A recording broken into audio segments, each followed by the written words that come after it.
네, 오늘 시그널픽에서는 김용태 국민의힘 의원 모시고 자세한 얘기 나누겠습니다. 어서 오세요. 네, 안녕하세요.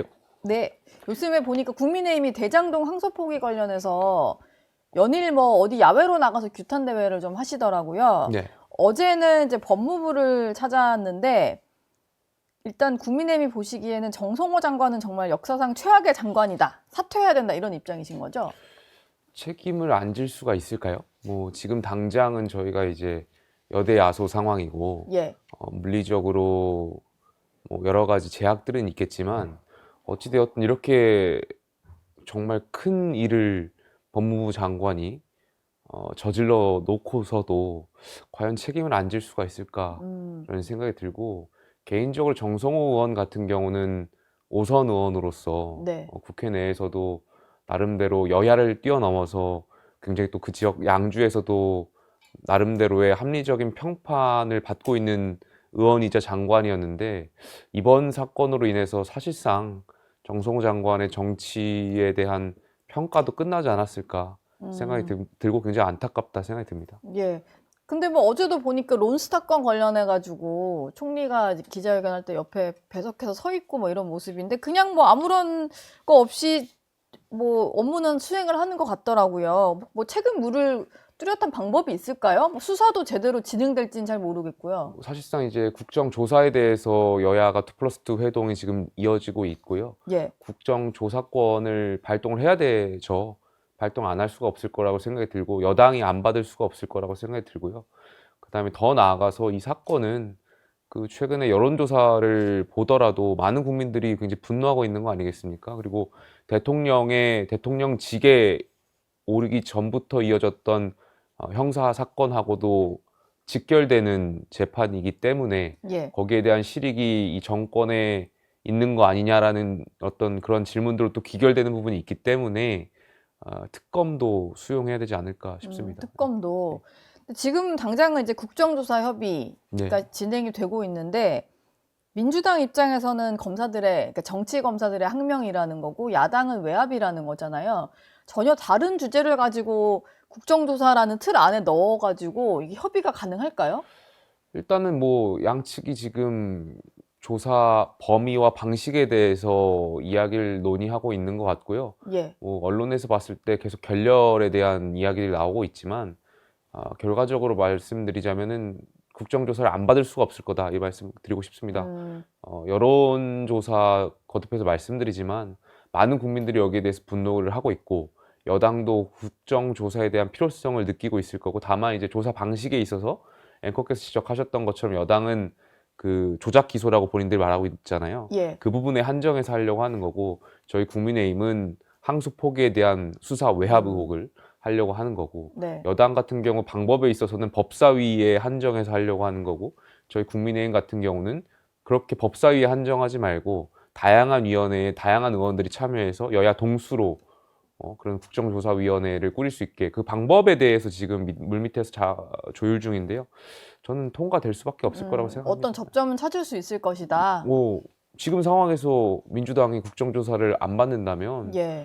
글쎄요, 지금 벌써 이 항소 포기권으로 저는 연결된다고 보는데, 대통령 국정 지지율이 2에서 4%포인트가 하락한 여론조사가 나오고 있는데, 받지 않으면 계속해서 떨어질 거기 때문에 민주당도 받을 수밖에 없을 것 같습니다. 네. 국민들도 그 추징금 부분에 있어서는 좀 분노한 지점이 있다 특히 보니까 젊은 많은 사람들이 분노하고 있죠. 그러니까 예. 정말 열심히 일해서 집 한 채 살기 어려운 이 세상에서 누군가는 정말 수천억 해먹는다라는 표현 하잖아요. 네. 그랬는데 그분들을 제대로 처벌 안 한다? 그리고 검찰이 항소를 포기한다? 저는 국민들 정말 분노에 기름을 끼얹는다, 이렇게 생각합니다. 지금 법무부 차원에서도 추징 보전을 해제해달라는 게 이제 대장동 민간업자들의 요구다 보니까 그걸 어떻게 좀 막을 수 있을지에 대한 논의는 한다고 하는데, 나경원 의원이 관련해서 이제 대장동 사건 범죄 수익을 환수할 수 있는 법안을 발의하시는 것 같아요. 초대형 부패 범죄 수익 같은 경우는 국가가 몰수 추징을 하고 차명 대산에 대해서도 동결 환수가 즉시 가능하게 하자는 뭐 그런 법안이라고 하는데, 민주당의 어떤 논리라면 이 법안도 받아야 되는 거 아닐까요? 저는 근데 그 부분은 민주당이 과연 받을까 하는 생각이 있어요. 근데 왜 우상호 정무수석 얘기 들어보면 그 민간업자들 폐가망신하는 거 자기들도 바라는 그러니까 바다고 바라는 했잖아요. 바라고는 하는데 과연 그 대장동 그 일당들의 녹취록을 보면 사실상 짜고 치는 것처럼 보여지잖아요. 예. 그런 것들이. 그러니까 민주당이나 이런 대통령실의 관계자가 나와서 마치 그럴듯하게 국민을 대변해서 이야기하는 것처럼 보이지만 그 녹취록을 들으면 그 실상에서는 이 정권의 많은 관계자들과 대장동 일당들이 연결되어서 그 범죄 수익을 나눠 갖기 위한 공모 같은 것을 한 것처럼 비춰지잖아요. 예. 그러니까 저는 실제로 민주당이 이것을 받을까에 대한 물음표도 있고, 민주당은 계속 이 사건에 대해서 물타기라고 있어요. 뭐 개발 이익 환수에 대해서 반대를 뭐 국민의힘이 했다, 과거 했다라는 등, 뭐 실제로 검사들이 뭐 법무부 장관이나 법무부 차관이 외압을 넣기보다는 검찰총장 대행이나 서울중앙지검장이 알아서 결재했다라는 등 말도 안 되는 이야기들, 본질을 이렇게 물타기하는 것들 내세우고 있어서 네. 이 건도 아마 안 받을 가능성이 있지 않을까 생각합니다. 이건 한번 국정조사까지는 갈 수 있을지 예. 지켜보도록 하겠습니다. 김민석 국무총리가 요즘에 연일 오세훈 시장 때리는데 앞장을 서고 있는데요. 뭐 벌써 이슈가 여러 가지입니다. 종묘 앞에 재개발도 있고 한강버스 사고랑 그다음에 광화문 광장에 만들어진다는 감사의 정원 관련된 얘기인데 노골적인 관건 선거다 이렇게 보시는 것 같아요. 국민의힘에서는 선거 일단- 개입이 시작됐다라는 생각이신 걸까요? 일단 민주당 입장에서는 내년 17개 시도, 광역시도, 지방자치단체장 선거가 있을 텐데 여기서 만약에 정말 민주당이 다른 지역을 이긴다고 하더라도 서울시장에서 패하면은 사실상 이재명 정부의 패배일 겁니다. 네. 그만큼 민주당 입장에서 서울시를 탈환하기 위해서 정말 온갖 많은 작전과 공작을 통해서 오세훈 서울시장을 흔들기를 하고 있을 것 같고요. 그 이면에는 종묘 건도 있고 명태균 건도 있고 국회와 정부가 나서서 전방위로 서울시장에 대한 흔들기가 지금 이어져 가고 있는 것 같고요. 그 가운데에 지금 김민석 총리가 있는 거 아닌가 생각이 들어서 굉장히 아쉽습니다. 왜냐하면 지금 이 종묘의 개발과 관련된 세운 그 상가 4구역인가요? 네. 이 개발과 관련해서는 저는 충분히 여야가 논의해 볼 필요가 있다고 생각해요. 저희가 그 도시 전체가 거의 문화유산으로 지정되어 있는 로마라든지 프랑스 파리 같은 곳을 가보면은 이 굉장히 수천 년의 역사가 있었던 도시가 어떻게 새로운 현대적인 그런 건축과 공존하는지에 대한 논의들이 끊임없이 이어져 오는 거잖아요. 네. 그러니까 대한민국 그리고 서울에서도 이러한 논의는 앞으로 또 이 지역에 살고 계신 분들과 또 서울 시민들과 굉장히 합리적인 논의라고 생각하는데 이런 식으로 정부 여당이 계속 뭐 기자회견도 하고 SNS도 하고 하는 거 정쟁으로 만들게 하는 것은 국민이라든지 서울 시민들한테도 결코 좋은 현상은 아닐 거라고 생각합니다. 그렇죠. 만약에 뭔가 서울시가 추진하는 것에 문제가 있어 보이면 같이 한번 논의해보는 자리를 네. 만들면 될 텐데 오세훈 시장이 계속 얘기하는 게 연락 한번 물어보는 거 한번 없이 그냥 예. 일방적으로 발표하고 있다 이런 그건 지금 거잖아요. 서울시와 정부인 문체부가 죄송합니다. 예. 서울시와 정부인 문체부가 지금 계속 대립적인 상황인 거잖아요. 네. 그렇다면 이걸 중재해야 될 역할을 사실상 국무총리가 해야 되는데 국무총리가 이 전선에 끼어들어 가지고 뭐 본인이 내년 지방선거에 나오실지 모르겠습니다만 네. 그렇게 유력 그 민주당 내에서 서울시장 후보군으로 유력한 서울시장 후보군으로 추측이 되는 사람 중에 한 명인데 그분이 직접 중재를 해야 될 또 모자랄 판에 이런 어떤 논쟁의 판에 직접 끼어들어서 전선을 계속 싸움 붙이는 것은 적절하지 못하다라고 생각이 들죠. 예. 근데 어제 김성태 전 의원 같은 경우는 김민석 총리가 시장에 출마하거나 서울시장으로 출마를 하거나 아니면 그냥 지방선거 이후에 당권에 도전하는 이 두 가지 패를 쥐고 있다. 뭐 꽃놀이패다 이런 표현을 하셨거든요. 김용태 의원이 보시기에는 진짜로 좀 어떤 거를 하고 싶어서 최근에 이런 행보를 한다고 생각하세요? 근데 뭐 계속 약간 국정이라는 것이 정말 우리가 올해 그리고 지난해 많은 사건들이 있었고 국제적으로 굉장히 어려운 일들이 계속 일어나고 있잖아요. 특히 예. 한미 간의 관세 협정 같은 것들도 있었고 그럼 국무총리가 좀 중심이 돼서 이런 것들을 꼼꼼히 살펴봐야 되는데 말씀하셨던 것처럼 제밥에만 관심 있는 거 아닌가. 그러니까 서울시장에 대한 생각이 있는 거 아닌가에 대한 논의들도 있는 거고 또 당권도 있고. 당권. 그러니까 계속 한 번씩 이렇게 여론을 통해서 떠보기를 하고 있는 거 아닌가 이런 추측이 좀 들고요. 뭐가 됐든 국민들 입장에서 정말 국제적으로 세계가 각자의 이익을 위해서 뛰고 있는 이 시점에 국무총리가 뭐 제밥에만 관심 있는 것처럼 보이게 행동하는 것은 네. 굉장히 좋지 않죠.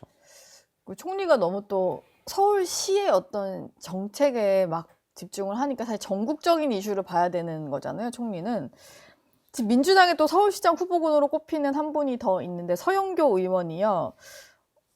어제 점심을 한 것 때문에 지금 논란입니다. 이제 상설특검이 임명된 지 바로 다음 날인 어제 수사 대상인 쿠팡 측의 임원과 만났다는 내용이 전해졌는데 이분의 직책이 이제 쿠팡 임원이기도 하고 대한변협의 임원이기도 하고 이래서 조금 논란인 것 같아요. 서영교 의원은 본인이 만나는 장면까지도 다 찍혔는데도 불구하고 악의적인 공작이라고 주장을 하고 있거든요. 이 얘기는 좀 어떻게 들으셨나요?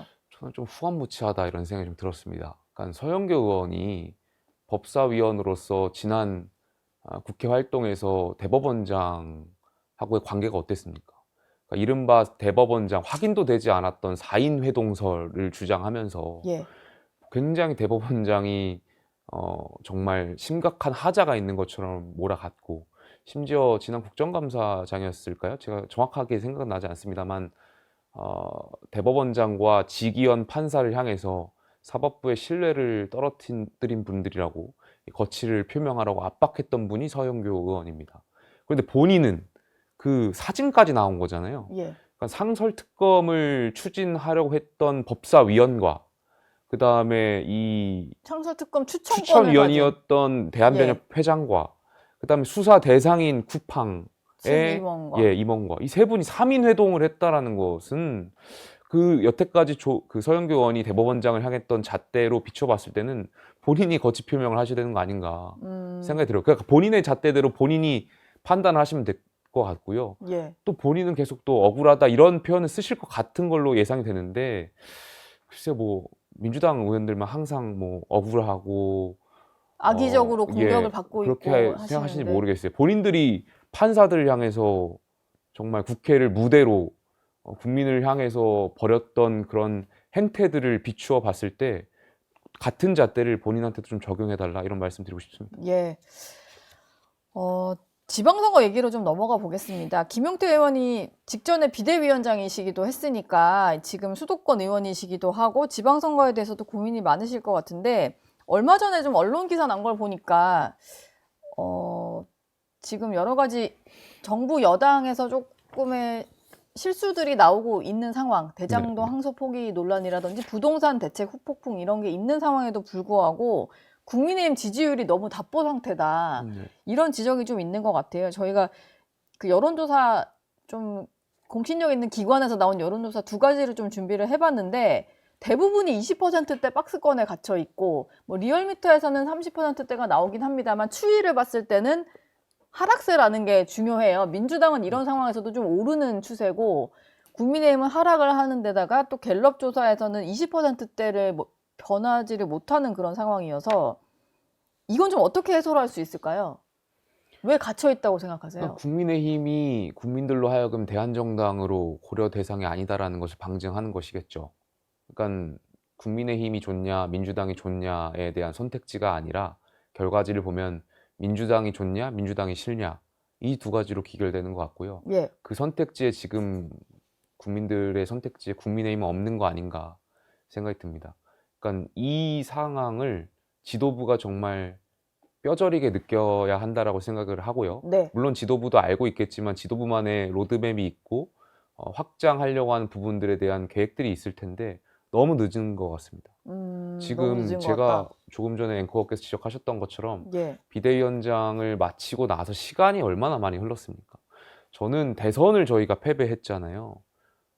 정말 좀 요즘 들어서 드는 생각이 그 계엄이 있고 굉장히 어려웠던 대선이었습니다. 네. 그 당시에 그럼에도 불구하고 많은 국민들께서 이재명 정부를 막아야 된다는 생각으로 국민의힘을 지지해 주셨던 분들이 41%의 국민들이 있었어요. 네. 이것이 오히려 우리 당의 반대로 해석하면 지금 상황에서 좀 좋지 않은 결과로 해석되는 거 아닌가. 그러니까 음. 우리가 정말 계엄을 우리가 한 건 아니죠. 윤 전 대통령이 하셨죠. 예. 그러니까 국민의힘은 한 건 아닌데 그 계엄을 했음에도 불구하고 많은 국민들이 41%를 지지해줬다라는 그 성취감이라고 할까요?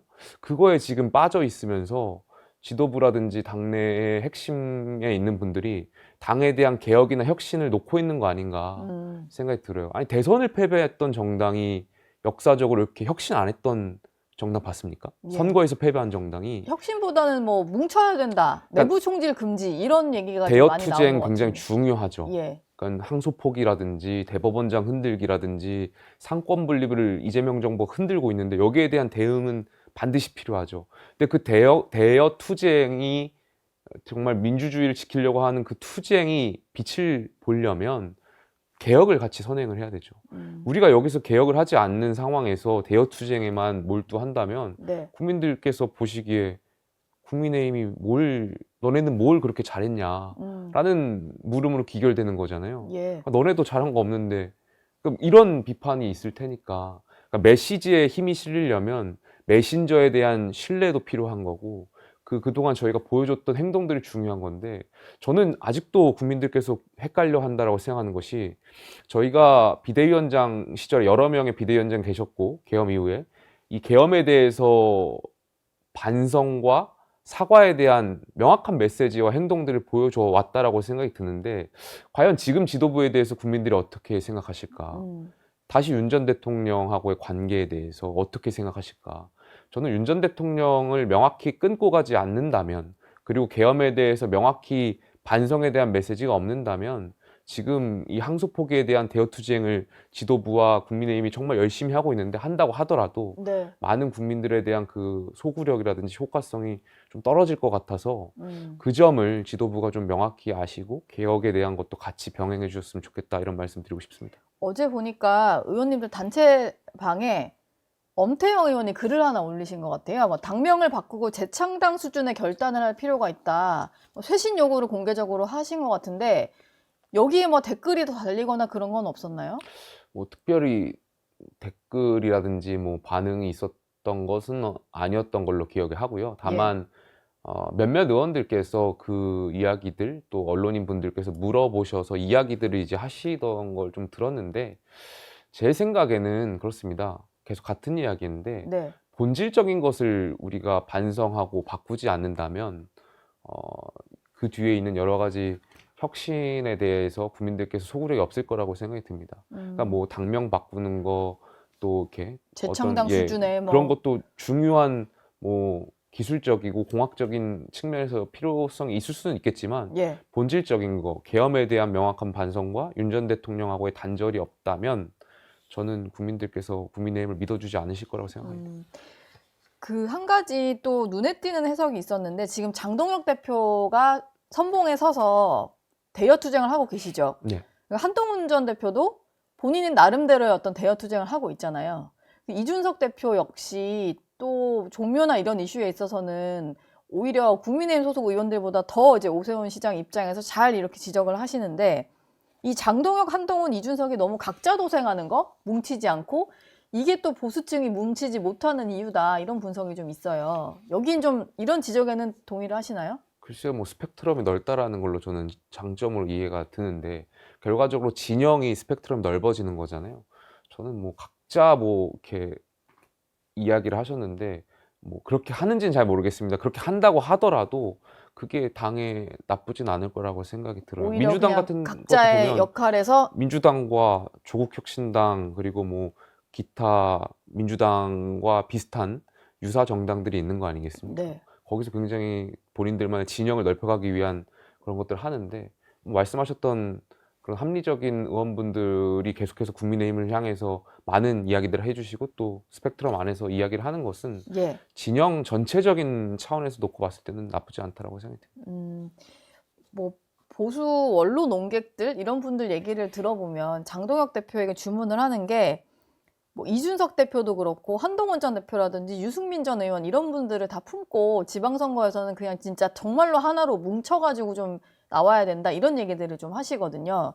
김용태 의원 보시기에는 지방선거 국면에서 한동훈 전 대표나 유승민 의원 같은 경우는 어떤 식으로 좀 활용을 하는 게 좋을까요? 그 아예 뭐 못 뭉칠 것 같으면은 배제하는 게 맞습니까? 아니면 약간 본인들께서 지방선거라든지 이제 재보궐선거에 출마에 대한 의사가 어떤지는 제가 잘 모르겠습니다만 예. 출마에 대한 의사가 있으시다면 저는 당연히 당에서는 지방선거라든지 수도권의 재보궐선거에 말씀하셨던 분들하고 모셔서 함께 선거를 치르는 것이 전체 선거를 이기는 데 있어서 굉장히 중요하다라고 생각이 들고요. 분명히 시너지 효과가 날 거라고 생각해요. 근데 지난 지방선거를 비추어 봤을 때는 그 말씀하셨던 분들이 경선 과정에 참여하려고 했을 때 어떻게든 떨어뜨리려고 당의 핵심적인 부분들이 그때 여당 정부에서 그렇게 했던 것들이 보여졌잖아요. 근데 예. 이번에는 야당이고 그렇다면 야당은 정말 많은 사람들이 힘을 모아서 해야 되는 거기 때문에 저는 적절하게 그분들의 의사에 따라서 수도권에서의 출마를 때론 요청도 하고 또 모셔가지고 함께 치르는 게 굉장히 중요하다고 생각합니다. 예. 알겠습니다. 지금까지 김용태 국민의힘 의원과 함께했습니다. 오늘 말씀 고맙습니다. 감사합니다. 저희 영상 많이 시청해 주시고요. 좋아요, 구독, 댓글, 알림 설정 꼭 부탁드리겠습니다.